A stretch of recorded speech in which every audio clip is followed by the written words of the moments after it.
I promised you to share with you the parable. I found it very beautiful, actually. Sheikh Muhammad Qasim Nanodwi is recorded by Sheikh Shabir Ahmad Uthmani in Tafsir Uthmani. It's in Urdu. His commentary on Surah Al-Falaq, he comments the notes he took himself from the Sheikh.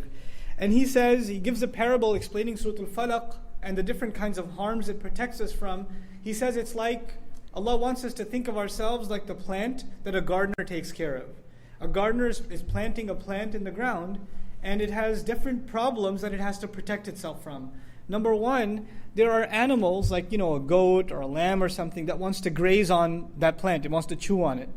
Now the goat or whatever animal it may be, or even a bug or a bird, it's not the enemy of the farmer. It's only doing that because that's in its nature. Allah created it, and part of that creation is it's going to eat a plant or it's going to chew on it. This is part of the manifestation of min sharri ma khalaq. There are things Allah created, and they can cause you damage, not because they're evil, but because that's what they do.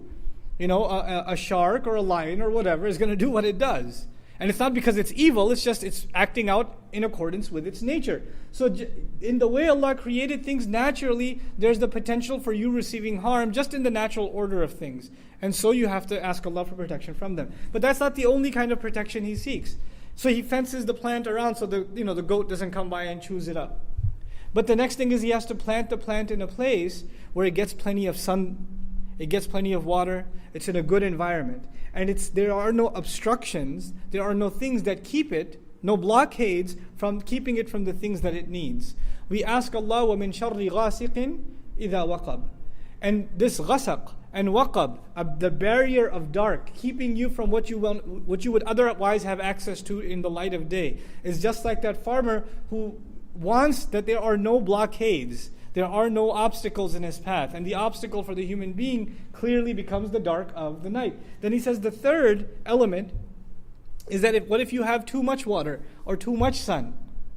You get overwhelmed. And the plant, he specifically gave the example of the plant getting buried under snow or getting flooded with water, being overwhelmed from an outside element. وَمِن شَرِّ النَّفَّاثَاتِ فِي الْعُقَدِ.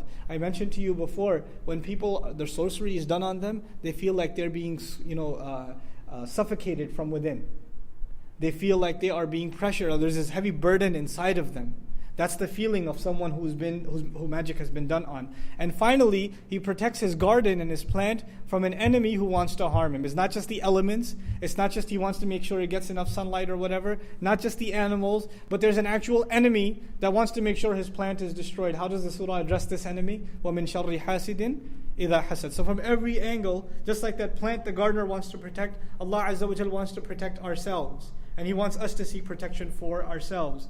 So this surah is about protecting yourself from physical kinds of harm that may afflict you. The next surah will be about spiritual harms that can afflict you. So there's the body being protected in Surah Al-Falaq, and the ruh and the nafs being protected in Surah Al-Nas from waswasa of shaitan and evil company and things like that. The final comment on this I want to share with you about the hasidun, the people who have hasad against us. Who is on our side? What do you have to worry about? People, Muslims, getting all proud. Man, they have this many weapons, and they have these many agents, and they've got this, and they've got the other, and all this conspiracy theory. Who do you have on your side? قُلْ أَعُوذُ بِرَبِّ الْفَلَقِ. All the darkness on one side, and the one who tears through the darkness and brings light to you on the other side. What do you have to worry about? We have to hold on to this book and seriously believe in it. When it gives us counsel, we have to take it as counsel for us.